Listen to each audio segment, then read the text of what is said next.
क्यों? अपने जो पोएम पढ़ रहे हैं उसमें अपनी जो पोएम है वो है घर की याद। ये भवानी प्रसाद मिश्र के द्वारा लिखी हुई पोएम है, कविता है, और ये उस समय की कविता है जब भवानी प्रसाद देश को आज़ाद कराने के लिए आंदोलन में भाग लेते हैं और वो जेल में रहकर उन्हें अपने घर की याद आती है और घर में क्या क्या कैसे कैसे अनुभव उन्हें होता है कि ये हो रहा होगा, ये इसका वर्णन इस कविता में करते हैं। वो कहते हैं ये उस समय की पोएम है जिस समय सावन का महीना था और रक्षाबंधन का पर्व था। आज पानी गिर रहा है, बहुत पानी गिर रहा है, रात भर गिरता रहा है, प्राण मन घिरता है।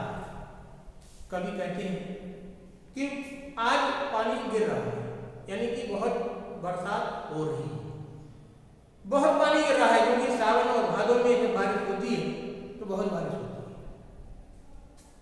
है। रात भर गिरता रहा है, पूरी रात भर बारिश होती रही है, प्राण मन घिरता रहा है, और जो मन है, जो हमारे प्राण है, वो उनके घर पर रहे हैं क्योंकि उन्हें घर की याद आ रही है। बहुत पानी गिर रहा है, घर नजर में तिर रहा है, पानी बहुत गिर रहा है और घर नजर में तिर रहा है का मतलब घर के नज़ारे, घर की जो गतिविधियां हैं वो सब की सब उनकी आंखों के सामने उन्हें नजर आ रही हैं, उन्हें उनकी याद आ रही है कि घर पे इसमें क्या हो रहा होगा। घर की मुझसे दूर है जो, घर खुशी का पूर है। घर जो है वो मुझसे दूर है, यानी कि कभी जेल में है तो जेल घर से दूर ही होगी, तो कभी कहता है कि मैं घर से दूर हूं, और घर खुशियों का पूर है, यानी कि घर खुशियों का खजाना है, भंडार है, क्योंकि हमें सभी प्रकार की खुशियां अपने परिवार से, अपने घर से प्राप्त होती हैं। ये कभी आपको बताना चाहता है कि खुशियों का जो भंडार है वो अपना घर होता है। आपको कहीं भी चले जाओ, आपको जो आनंद की प्राप्ति घर पर होती है वो कहीं बाहर नहीं होती है। घर में 4 भाई, मायके में बहन आई बाप के घर, हाय रे परिताप के घर। बहन अपने मायके में आई है क्योंकि रक्षाबंधन का पर्व है, तो वो अपने भाइयों को राखी बांधने आई है। घर में 4 भाई हैं और बहन घर पर उन भाइयों के राखी बांधने आई है, और जब राखी बांधने आई है सभी बहनों को उसने राखी बांधी होंगी, और मुझे जब उसने घर पर नहीं पाया होगा तो उसे बड़ा दुख हुआ होगा। तो कभी इसीलिए कहता है कि हाय रे परिताप के घर, परिताप मीन्स दुख, और जहां एक भाई जेल में हो और ऐसे त्योहारों के उत्सव होते हो तो घर पर थोड़ा दुख महसूस होता है लोगों को। घर में सब जुड़े हैं, सबके इतने कब जुड़े हैं, 4 भाई 4 बहनें, भुजा भाई प्यार भाई। 4 लेखक, 4 भाई हैं और 4 बहनें। कभी कहता है कि मेरे 4 भाई हैं और 4 बहनें हैं। भाई जो है वो भुजा होते हैं, भुजा मीन ताकत। भाई अपने, क्योंकि आप कोई भी काम करें भाई आपसे कंधे से कंधा मिलाकर चलते हैं, यानी कि आपकी ताकत होते हैं। जब कहीं अगर आज के समाज के अगर हिसाब से ले लें तो जिसका परिवार बड़ा होता है उसकी ताकत ज़्यादा होती है, जिसके भाई ज़्यादा होते हैं उससे लोग डरते हैं। तो कभी यही बताना चाहता है कि भुजा भाई प्यार बहनें, अगर ताकत भाई हैं तो प्यार बहनें हैं, क्योंकि बहनें अपने भाइयों से बहुत प्यार करती हैं, स्नेह करती हैं। और माँ बिन पढ़ी मेरी माँ जो है वो बिना पढ़ी लिखी है, उसको लिखना और पढ़ना नहीं आता है। दुख में वह बड़ी मेरी, लेकिन उसे भी दुख है क्योंकि मैं घर पे नहीं। माँ की जिसकी गोद में से रख लिया तो दुख नहीं है। माँ की गोद जो ऐसी होती है, अगर उस गोद का, उसकी माँ की गोद का अगर हम पे साया है, माँ की छाया अगर हम पे होती है, तो हमें किसी भी प्रकार का कोई दुख का एहसास नहीं होता है। आप देखते भी होंगे कि छोटे बच्चे अगर कहीं से घूम के शैतानी करके आते हैं तो सीधे सीधे अपने माँ के आंचल में जाके छिप जाते हैं। तो ऐसे ही आप छोटे हो या बड़े हो, आपको सहारा माँ से मिलता है। तो कभी यही कहता है कि अगर माँ ऐसी है कि जिसकी गोद में सिर रख लिया तो संसार का कोई भी दुख हमको नहीं व्यापता है, हमको संसार का कोई दुख परेशान नहीं करता है। माँ की जिसकी स्नेह धारा का यहाँ तक भी पसार, कभी कहता है कि माँ की स्नेह की जो धारा है वो मुझे यहाँ भी महसूस होती है। जेल में रहकर भी मुझे अपनी माँ का स्नेह का अनुभव होता है कि मुझे माँ का प्यार यहाँ भी मिल रहा है, उसकी स्नेह की धारा यहाँ भी फैली हुई है। उसे लिखना नहीं आता, मेरी माँ को लिखना नहीं आता है। अगर लिखना आता होता जो कि उसका पत्र पाता, अगर उसे लिखना आता होता तो उसकी चिट्ठी पत्र यहाँ भी आ जाते, जेल में भी मुझे उसके पत्र प्राप्त होते, लेकिन उसे लिखना और पढ़ना नहीं आता है।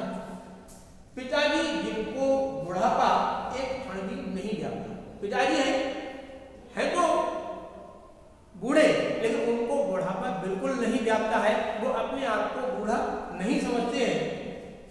जो अभी भी दौड़ जाए, अगर वो दौड़ लगाना शुरू कर दे तो काफी दूर तक दौड़ लगा लें। जो अभी भी खिलखिलाए, अभी भी खिलखिलाकर हंसते हैं, मुस्कुराते रहते हैं, मौत के आगे न हिचके, शेर के आगे न बिचके। मौत से भी उन्हें डर नहीं लगता है और शेर से भी उन्हें डर नहीं लगता है।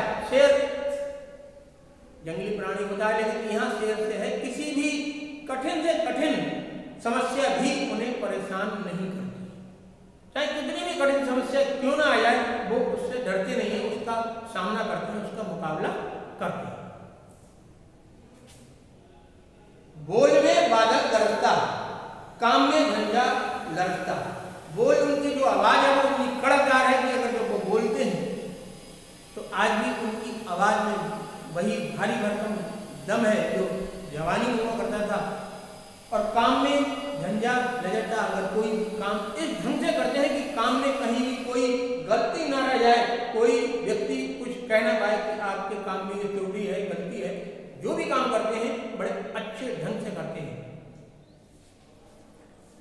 आज गीता पाठ करके, दंड 260 करके, खूब मुग्धर हिला लेकर, मूठ उनकी मिला लेकर, आज भी वो गीता का पाठ करते हैं और कसरत करते हैं। 260 दंड बैठक डेली लगाते हैं और भुजाओं की ताकत के लिए मुग्धर आते हैं।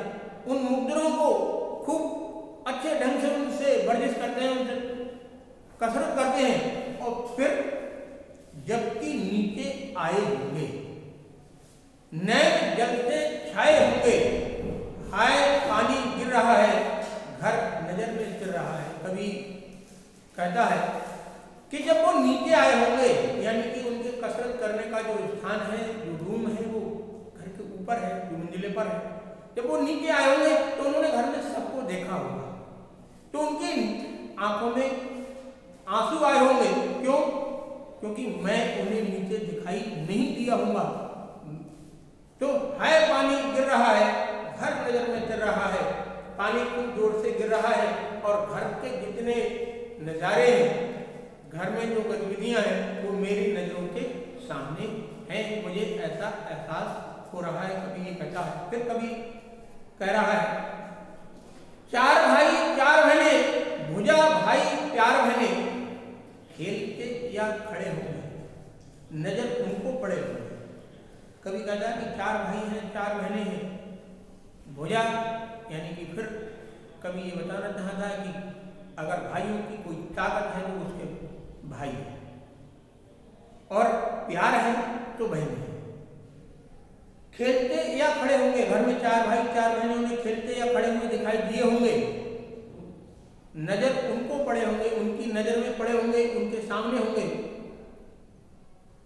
पिताजी जिनको बुढ़ापा एक क्षण भी नहीं व्यापा, रो पड़े होंगे बराबर 5 मिनट का नाम लेकर।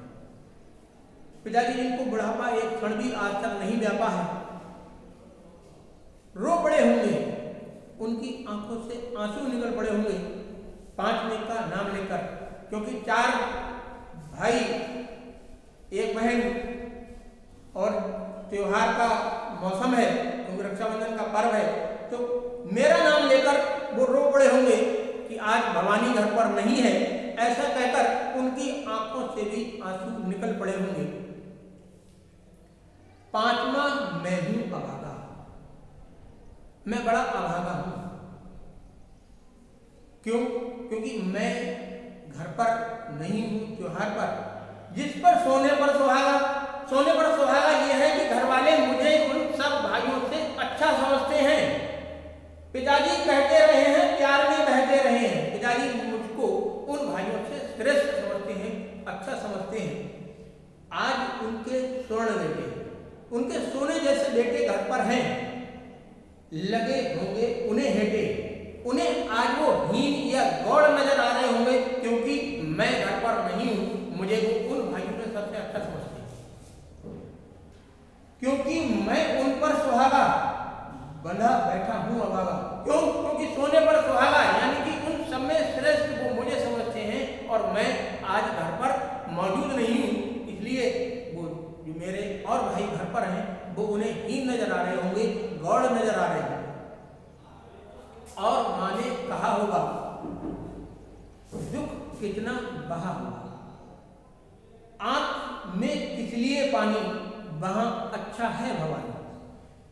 जब माँ के सामने वो आए होंगे तो माँ ने कहा तो दुख सही होगा, लेकिन अपने दुख को छुपाते हुए उनसे कहा होगा कि आंखों में पानी, ये आंसू किस लिए हैं? क्योंकि अगर भवानी जेल में है तो भी वहां को अच्छा होगा, प्रसन्न होगा, इसलिए आपको दुख करने की आवश्यकता नहीं है। वह तुम्हारा मन समझकर और अपनापन समझकर, वह तुम्हारा मन समझकर और अपना मन समझकर, यानी कि इस देश को अपना मानकर इस देश को आजाद कराने के लिए जेल में गया है। और गया है तो ठीक ही है, जब वो गया है तो ठीक है। क्यों? क्योंकि अपने देश को जब आजादी मिल जाएगी तो सबको बड़ी खुशी होगी। ये तुम्हारी नीति ही है, ये तुम्हारी परंपरा है, यानी कि आपके परिवार में सभी लोगों ने आजादी के आंदोलन में भाग लिया है, यानी कि आपके जो पूर्वज रहे उन्होंने भी देश को आजाद कराने के लिए भाग लिया है। तो आपका पुत्र अगर गया है तो इसमें क्या गलत है? ये आपके घर की परंपरा है, आपके कुल की परंपरा है। ली पांव जो पीछे हटाता, कोख को मेरी ले जाता। अगर वो इस काम से पैर पीछे हटाता तो मेरी कोख शर्मा जाती कि मेरा लड़का इतना बेकार है कि देश की आजादी के लिए वो आंदोलन में भाग नहीं लेना चाहता। इस तरह हो न कच्चे, इस तरह आप अपने मन को कच्चा ना करें, अपने मन को परेशान न करें, अपने मन को दुखी ना करें, क्योंकि रो पड़ेंगे और बच्चे, जो घर में और बच्चे हैं वो रो पड़ेंगे, उनको भी बड़ा दुख होगा, क्योंकि जब आपकी आंखों से आंसू निकलेंगे तो उनकी आंखों से भी आंसू निकल पड़ेंगे और बच्चे जो घर में हैं वो भी रोने लगेंगे। पिताजी ने कहा होगा, हाय कितना सहा होगा, कहाँ मैं रोता कहाँ हूँ, धीर में होता कहाँ हूँ। माँ की ये बात सुनकर पिताजी ने भी कहा होगा क्या कि मैं रोता कहाँ हूँ, मैं रो नहीं रहा हूँ, धीर में खोता कहाँ हूँ, मैं अपने धैर्य को नहीं खो रहा हूँ, मुझे धैर्य है, मैं परेशान नहीं हूँ। हे सजीले हरे सावन, फिर कभी कहता है, क्योंकि सावन का महीना मैंने आपको बताया था कि सावन का महीना है और सावन के महीने में प्रकृति में हर तरफ हरियाली हरियाली होती है, हर तरफ आपको एक खुशनुमा नज़ारा दिखाई देता है। तो कभी यही कह रहा है कि हे सजीले हरे सावन, कि हे मेरे पुण्य पावन, तुम बरस लो बेना बरसे, तुम तो कितना भी बरस लो, जितना चाहो उतना बरस लो, लेकिन बेना बरसे। बेना बरसे का मतलब यहाँ उसके मम्मी और पापा से है कि वो घर पर दुखी ना हो, परेशान ना हो, वो घर पर ना हो।